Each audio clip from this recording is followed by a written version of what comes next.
Hello and welcome to Your South Florida. I'm Marlene Bornstein. September is Suicide Prevention Awareness Month, and today we'll look at the risk factors and warning signs of suicide and what to do in a mental health crisis. Considered a national public health crisis, suicide is a leading cause of death in the U.S., affecting people of all ages with far-reaching impacts. And while suicide or even suicidal thoughts can happen to anyone, there are some negative factors that can play a role in a mental health crisis, including discrimination, economic hardship, and barriers to mental health care access. Joining me now to share more on how to talk about suicide and ways we can all help prevent it is Alan Mednick, and you are a suicide prevention manager with the Southeast for LivingWorks Education. How are you? Correct. I'm doing well. Thank you so much for doing this. You are brave and you have your own personal story, but you're here to talk more about what you're doing with this organization. Tell us more about that. Yeah. So first of all, I want to mention suicide is a tough subject. And, you know, although it is a tough subject, suicide is preventable.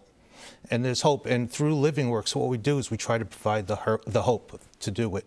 And how we do that is through teaching people how to identify if somebody is in crisis, to the point where we take them to, recognizing that they want help and reaching out to help, to reach them, to connect to somebody to get that help. So that's one avenue we do it through. And there's another avenue where we take it to what we call a turning point.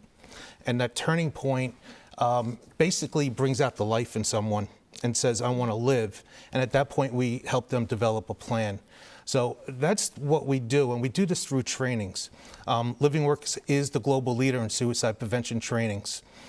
Been around for 40 years doing that, and that's basically how we do it, through the trainings. Well, it's a tough topic to talk about, especially if you are the one, perhaps hiding these feelings. And this could be anyone from your family or even a coworker. And I can imagine if you know your coworker's going through something tough, or maybe you just notice they're acting different, maybe more reserved. I mean, how do you open up this conversation at work? Yeah, that's actually a really good question. So the first thing we want to do is we want to be able to identify what we call invitations. Invitations are what you see, hear, sense, and learn in somebody that says, I need help, I'm in crisis. People, have the will to live, and that will usually speaks. It's how does it speak to you? So, what do you see in somebody? Are they giving things away? Are they saying things, I don't want to live anymore, it doesn't matter? There's a lot of different avenues that people go in to tell you that they're in crisis. A lot of people don't see those. And that's where the issue comes, and that's why these trainings are so important. They are, and there's higher risk groups, but anyone can really be going through this tough time. Yeah. You see, higher risk groups with LGBTQ youth, but that doesn't mean that someone else may not be suffering as well. So talk to us a little bit more about that. What are maybe some risk factors or things to look out for? It's pretty interesting because in the training, we actually go through this and we talk about what events, what groups, what things do you learn about somebody that could say that they're in crisis. And obviously we know veterans, we know LGBTQ, we know American Indians, things like this, the Native Americans, things like this are people that have a higher risk. But what I want to say is, my father had diabetes. I go to the doctor to get checked out for diabetes. Okay, obviously I have a higher risk for it. But if nobody in my family had diabetes, should I just ignore it and say, I'll be fine, I'll never have diabetes? It's the same thing here. We don't want to miss the signs of somebody. So if we're saying that somebody's not in this group or somebody's not in these events that have happened to them, that they're going to be fine, that there's no cause, we're going to miss the signs. And that's what we don't want to do. And that segues into myths about suicide. Tell us a little bit more about that. So one of the myths that we talk about, when we identify that somebody's in crisis, we want to ask them straightforward. Wow. Sometimes when people are going through losing a job, financial troubles, maybe other things, that they're thinking about suicide. Are you thinking about suicide? People feel that if I say that word suicide and you're not suicidal, then it's going to give you the thought of it. It doesn't. We know that. Research shows that. That's one of the big myths. And it's really important to say that word. It connects with the people. The other myth is that you have to be a mental health counselor. And again, I actually tell people during the trainings that you got to take that mental health counselor off, because we don't have time to analyze somebody. We don't have time to go through all these steps. That's for afterwards, after they realize that they want to live. Right now, we just got to get you to what we call stay safe for now. And that's where we want to get at this moment right now. When somebody's in crisis, we want them to be safe for right now. And how do the symptoms or risk factors or things to look out for present different in adults, teens, children? So, that's a real interesting question, because what I usually tell people is any change in anybody is a sign. If you have somebody that changes, for instance, you would obviously think that somebody's outgoing, very, happy-go-lucky, calls everybody, and all of a sudden they're isolated. That's a sign, right? Right. But what if somebody's really reclusive and doesn't really talk to a lot of people and is shy, but now all of a sudden they're going out there and they're talking to everybody? Right. Can that be a sign? Yeah.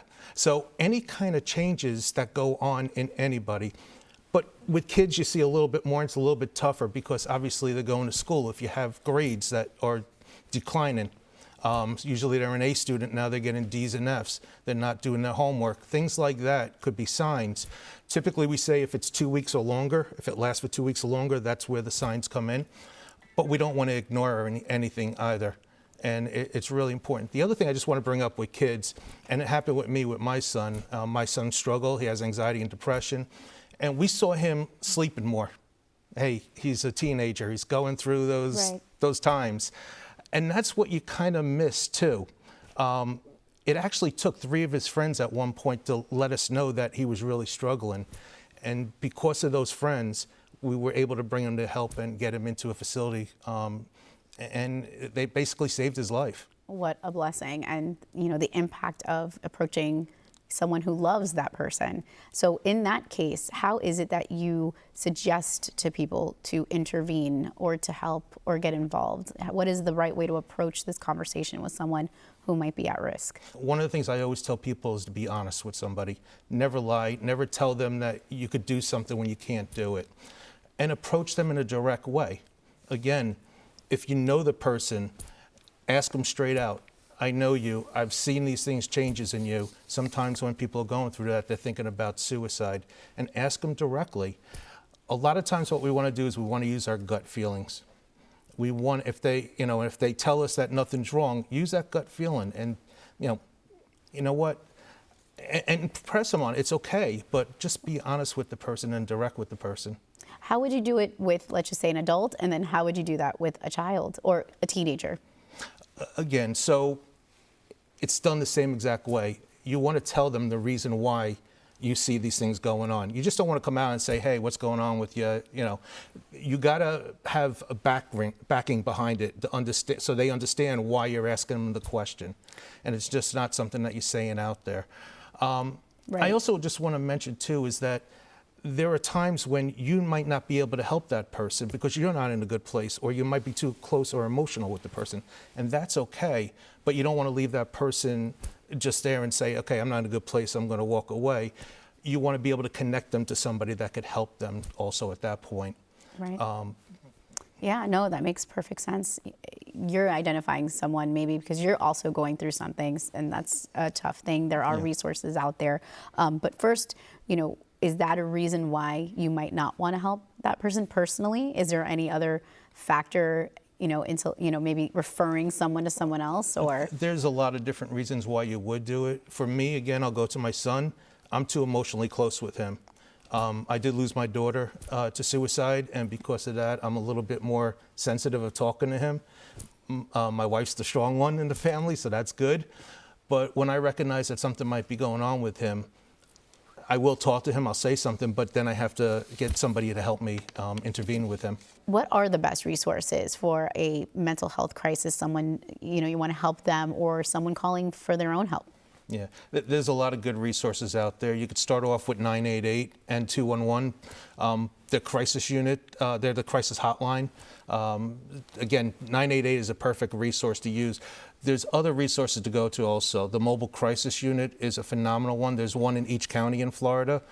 The other thing is NAMI and AFSP, the American Foundation for Suicide Prevention. You go to their websites and they have some phenomenal resources there too. That's wonderful. And thank you for sharing your personal story and such valuable information that will save lives at the end of the day. Thank you. Absolutely. I appreciate Thank you, it. Alan. So after spending years battling anxiety and depression, Palm Beach County resident Caden Smith was losing hope and dealt with multiple instances of suicidal ideation and hospitalizations while coming to terms with his gender identity. The turning point for Caden came when he was finally able to live as his true self, and now he's helping others with their mental well-being. Here's Caden's story. So I experienced anxiety from the time I can remember. Growing up in school, socializing, a lot of anxiety around my classmates, other people. It just proceeded to get worse as I got older. Going to college, it got more intense, and that's when it started to impact my mood. I was diagnosed with major depression in college and started experiencing intense suicidal ideation, and that continued for about 15 years. I had been on medication, doing therapy, I did ECT, I did TMS, and nothing was really relieving the depression. The ideation was mostly like, I can't see myself existing in this world any longer with the way that I'm feeling right now. And it led to thinking of certain plans. It led to, really considering ending my life as an option. I was always able to express when my thoughts got to that point, which is what kept me safe. I always reached out for help when I had those kinds of thoughts, and there were many times where I did need to go to the hospital, where I did need to be stabilized, try different medications, or just have some time somewhere where I could be safe. When my therapist brought up that this could be me struggling with my gender identity, that was something that I experienced from when I was very young. I just didn't have the words for it. I didn't have the vocabulary. There was no representation of transmasculine individuals that I could look to say, wow, I resonate with you. It took a therapist explaining what gender dysphoria was and what being trans meant for me to understand that that's what was going on with me. It was partly a relief and partly like, oh my God, how am I going to do this? How am I going to exist in this world that is so binary structured? How can I exist in this world as somebody who doesn't fit those binary boxes? That led to major depressive episodes, just that in of itself. So I had mixed emotions regarding my gender identity and what that meant for me.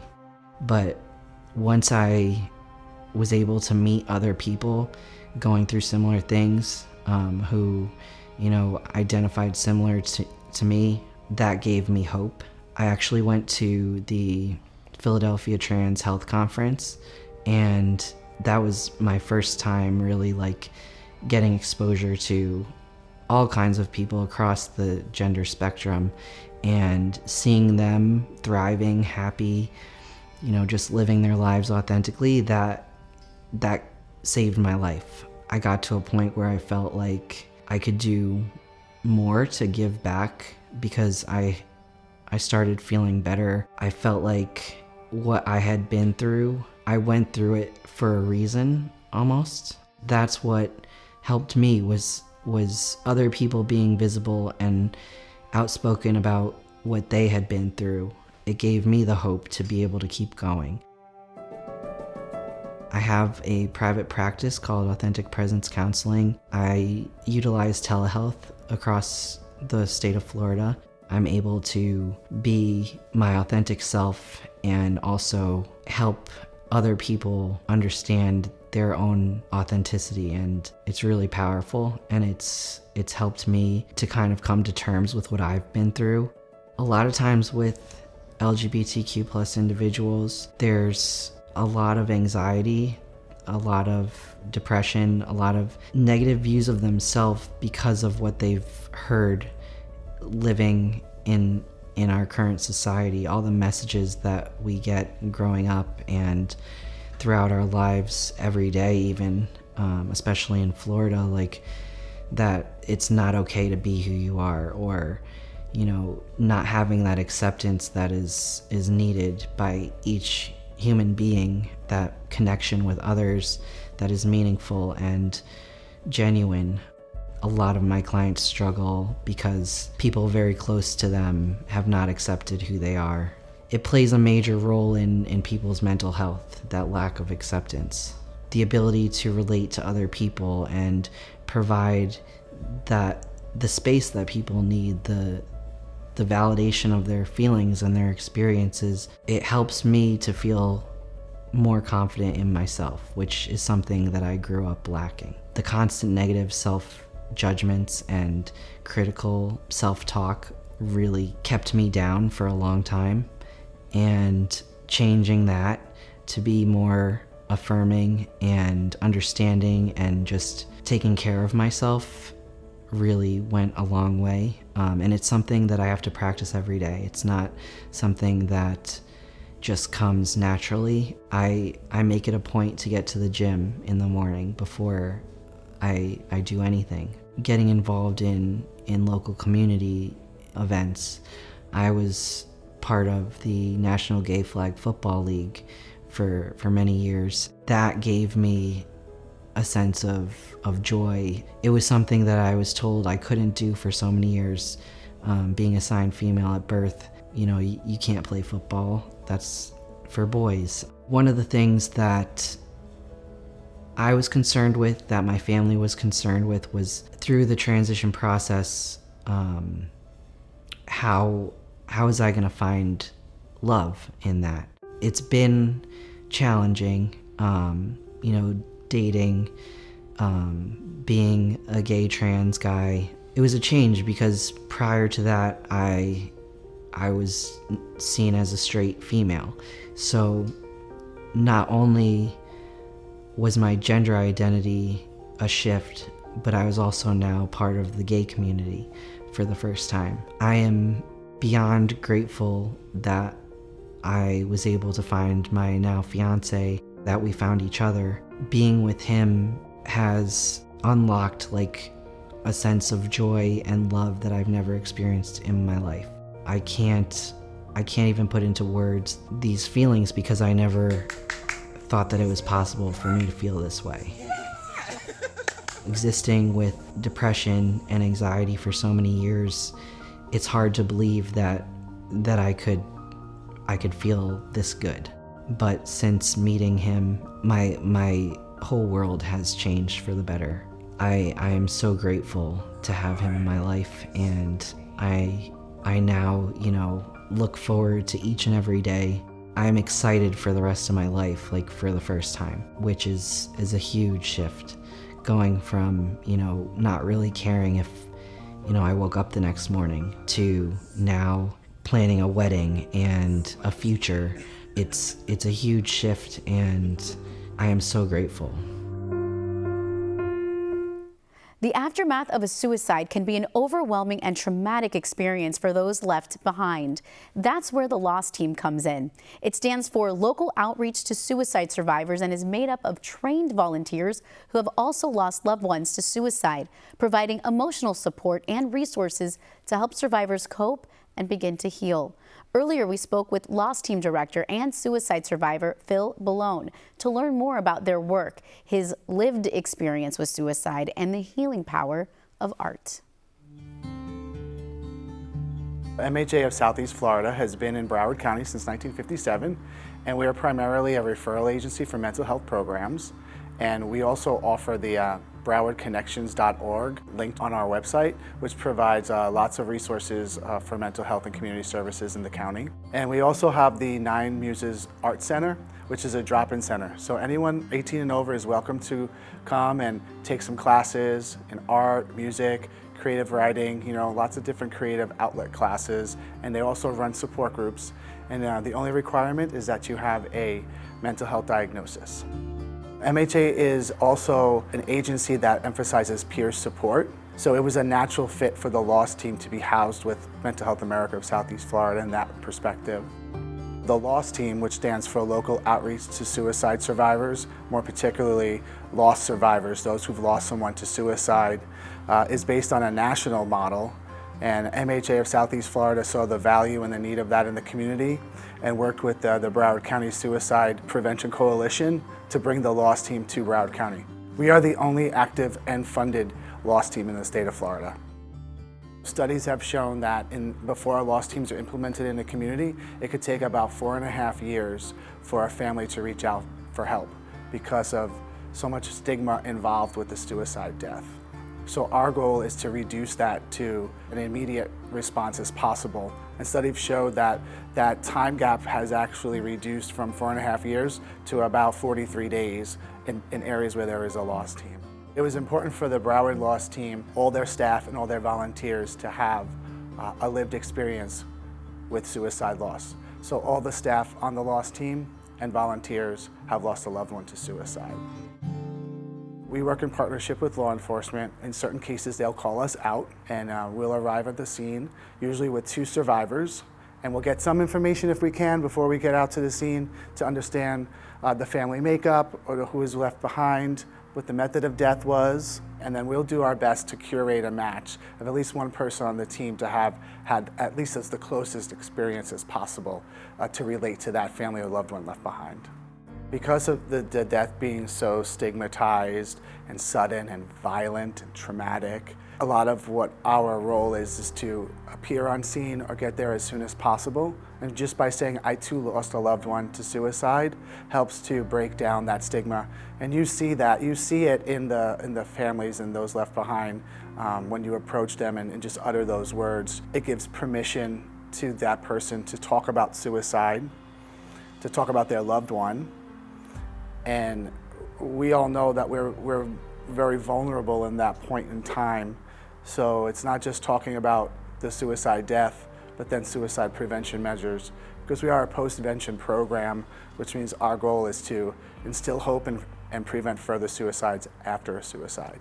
About 2/3 of survivors of suicide loss will ideate suicide or attempt or exhibit suicide behaviors. It's such a complicated loss. Daily functioning decreases. You know, folks might have trouble going back to work or back to school, and it could just create a whole domino effect in the aftermath. So we really want to be there to help shine a little bit of light on a path that those who've left behind don't even foresee a path, don't even know a path exists. So we're there just to help shine a little bit of that light, help them get on that path of recovery and healing. I lost my spouse, Nicole, to suicide on Christmas Eve 2019, and I found her. So as anyone can possibly imagine, it's such an unfathomable experience. You struggle with the whys. You're always faced with the whys, and these whys, you're probably never going to have an answer to the why. So it's like having a puzzle and never having all the pieces to complete the puzzle. Suicide loss survivors also struggle with the coulda, woulda, shouldas. And you're constantly replaying your last conversation and those last moments with your loved one over and over again. And your mind's gonna play tricks on you, Things like having an argument or noticing maybe that they weren't eating or sleeping just become, we've had an argument before. They weren't maybe eating another time before. They didn't kill themselves then. So it's trying to work through all of that. And having the power of the peer support really is important, because you could talk about these things with others. But what I've found as a suicide loss survivor in the work that I do, speaking with others who've gone through a similar experience makes all the difference in the world. Nicole and I had both decided to change careers shortly before she died. So she went back to school for nursing, and I was contemplating going back to school for mental health counseling, and in particular art therapy, which kind of brought together some of my other careers that I've had as an adult. So when I found Nicole, it was confirmation that I was gonna then turn my pain into purpose and fully commit to going back to school to become a mental health counselor and art therapist. I find art therapy so powerful because you might have heard terms like a picture is worth 1,000 words, or words cannot describe, and that's where art comes in for me.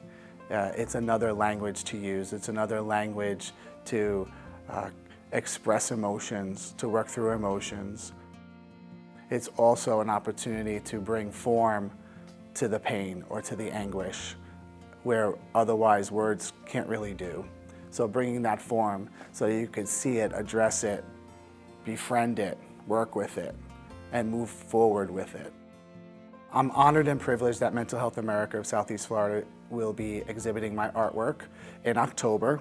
And then it's going to tell the story of my journey of finding Nicole, the grief work that I had done after losing her, and then leading up to also some of the post-traumatic growth that I've experienced. It's a heart, clearly. I had mentioned that Nicole was going to nursing school, so she had all these study guides posted on the wall about, anatomical hearts and things like that. So I was inspired by not just the physical aspect of the heart, but again, the symbolic aspect. And the heart is a symbol too for forgiveness. One day I had found a big box of Nicole's nail polish, and I knew I didn't want to just get rid of it. So I added her nail polish to the paint. So now I've memorialized her in the art to carry her forward with me forever.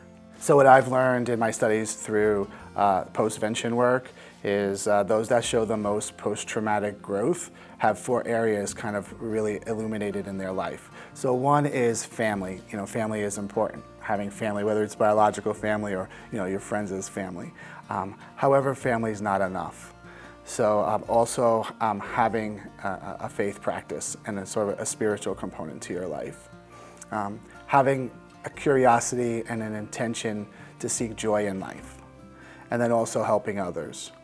So I believe that my work as a mental health counselor and art therapist and helping others really is what helps me in my healing journey, and it helps me honor Nicole's life and continue with her legacy.